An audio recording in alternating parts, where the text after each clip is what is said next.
Easy. Easy. Don't get up so quickly. How are you feeling? No, I saved your life. My arrow was tipped with a unique paralytic poison. It slowed your heart and kept you from bleeding out. Had I intended to kill you, we wouldn't be having this conversation. My original intention was to use that arrow on Mercer, but I never had a clear shot. I made a split-second decision to get you out of the way, and it prevented your death.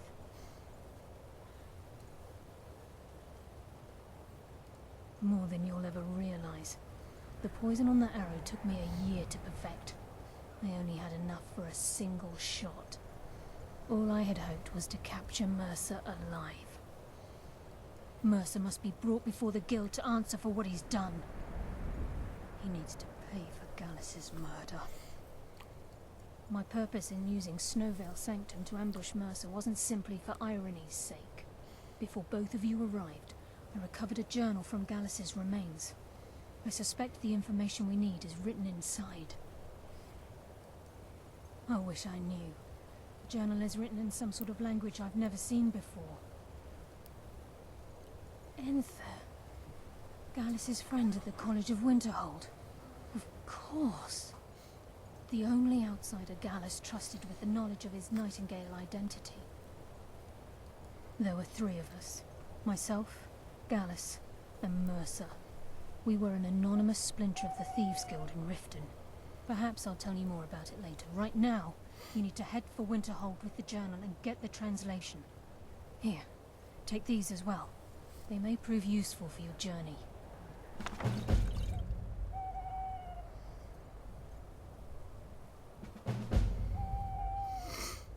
He was a scholar, a master thief, and a natural leader. Everyone respected him and followed him without question. It was Gallus who inducted me into the Nightingales, and honed my skills to a razor-sharp point. I owe everything to him. We were very close. Gallus once said he felt comfortable around me, able to let his guard down. I can't help but think that I'm responsible for what happened to him. I'm afraid not. There are preparations to make, and Gallus's remains to lay to rest. I promise to join you there as soon as I can.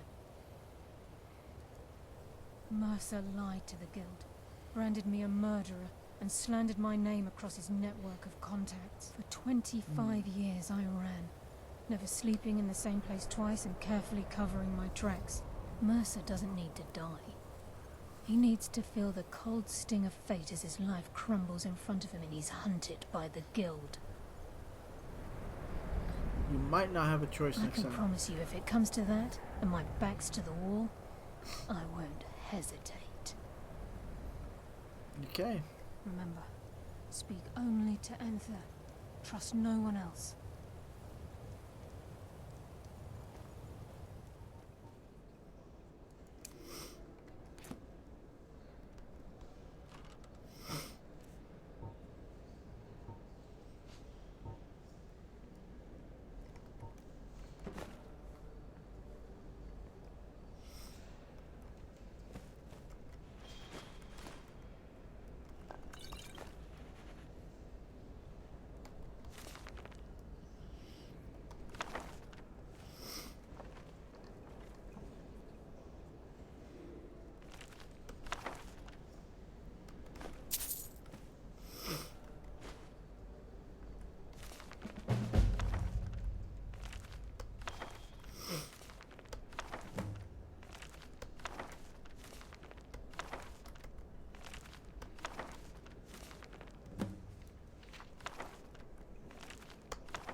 Ah, look. A mortal. I see you have discovered my lair. Very well done for a creature of such low wit. Well said. The dead may mock the living, but in the end, all we really feel is envy. I have no answer, only a theory. It was near the end of my life. I was starving, filthy, my lips about to drink from the burbling rivers of madness. I was cold, so cold. My clothes were wet, and the frost was flooding in through the pockets of loose stone. It was then that I saw a boy. I cannot be certain if he was even real. He was skipping rocks against the wall, mumbling in a language that was not the common tongue. Somehow I understood. He asked me if I was his mother. When I told him no, he asked me if I wanted to be. And when I woke up the next morning, I was not cold anymore. Perhaps the half-wit is right half the time. Becoming a wisp may be the fate of all wayward snow elves, who know not of where our family rests. Born of cold, and to cold they return. But those who are lost can only sing to the wind. Is the chime of a wisp a beacon? Is its plangent bell a desperate cry, praying to the gods for an answer? I imagine it is much like your existence, only with thin wrappings for skin, glow dust for blood, and a skull completely filled with air. In other words, I am corporeal, permanently so.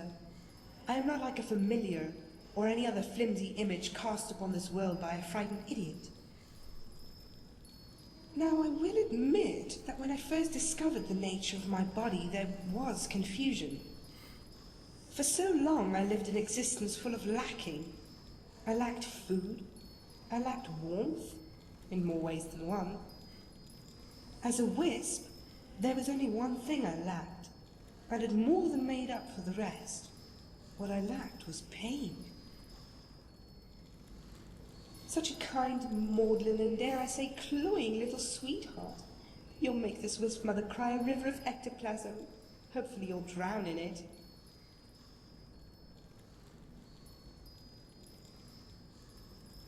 I was once the daughter of Hjorn, one of the early patrons of the great clan Battleborn.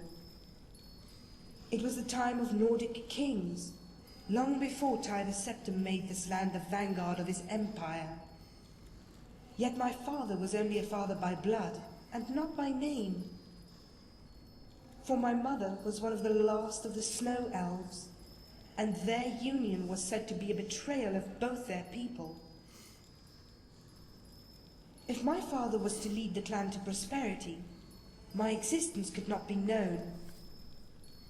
So I was thrown into this dungeon, left here to rot through countless winters, through wars and famine.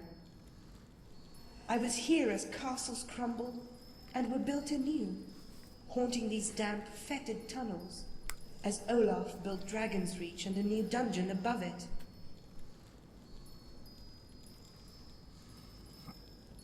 Well, indeed, mortal, for even now I hardly consider myself dead. In fact, I believe it is that very refusal to die that allowed me to continue wandering this plain. Living in this squalid pit with only the rats to serve as meals, the only motivation I had was to outlive my father.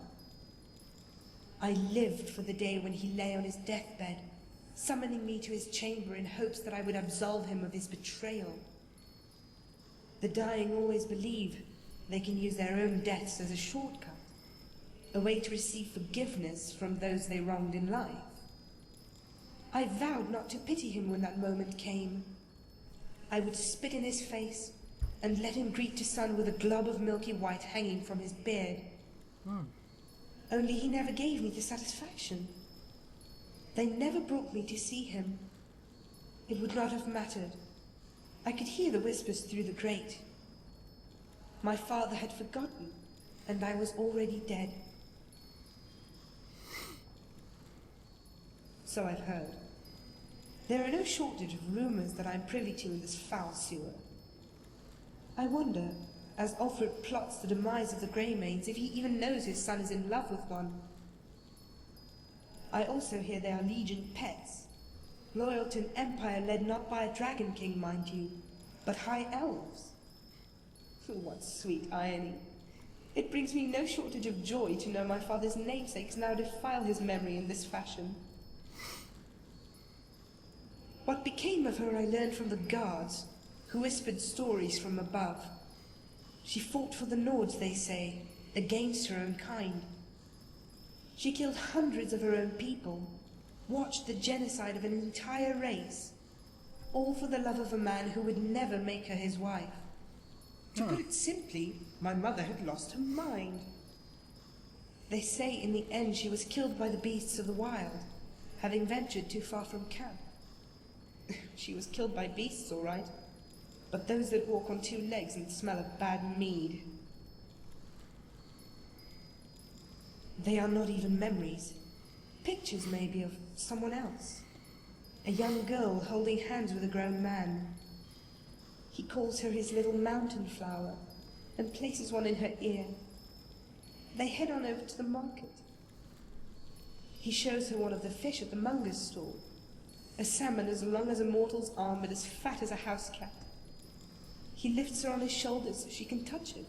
It wiggles a bit and she squeals, drawing her hand back. The man smiles. It was a conjuration trick. A touch of life. The man tells her she should be careful around the dead, for in Skyrim, the dead never die. Sage advice indeed. Finally,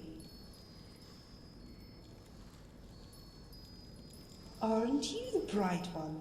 You figured out I wasn't an ordinary wisp mother, and you did so without the aid of pictures. Good for you. I cannot say for certain why I am still lucid, whereas others are not. Only that I believe it has something to do with this location. For all my life I wanted vengeance against those that wronged me, and it is that singular focus that brings thought to this one's partial existence. Who is to say what would happen if the object of that enmity, the very descendants of the one I despise, were to leave Whiterun for another hold?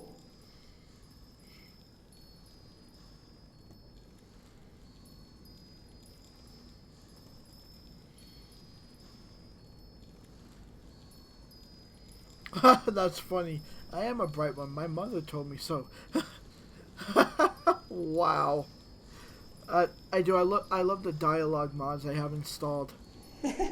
Your lust for blood is amusing, mortal. I would very much like to help in nurturing such a very desirable compulsion. Unfortunately, I have not waited countless millennia to have my vengeance handed to me on a dish not yet cold. I am a wisp. Does that answer your question? No? Very well, I shall explain. Essentially, at the core of my being, I am a ghost. Or rather, the imprint of a living soul. I possess the personality and knowledge of the one I represent, but nothing more. Yet, unlike a ghost, I am corporeal. I can touch the world around me just as it can touch me. As for how I came to be, that is its own tale. One of regret, betrayal, but most of all, stupidity.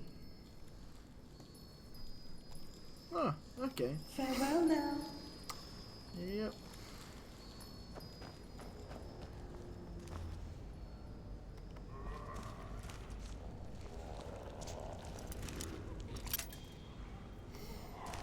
Is it really a...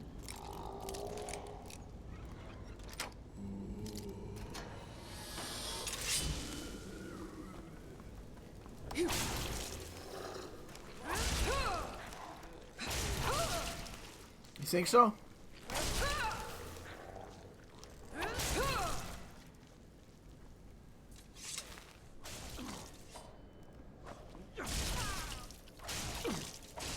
That it?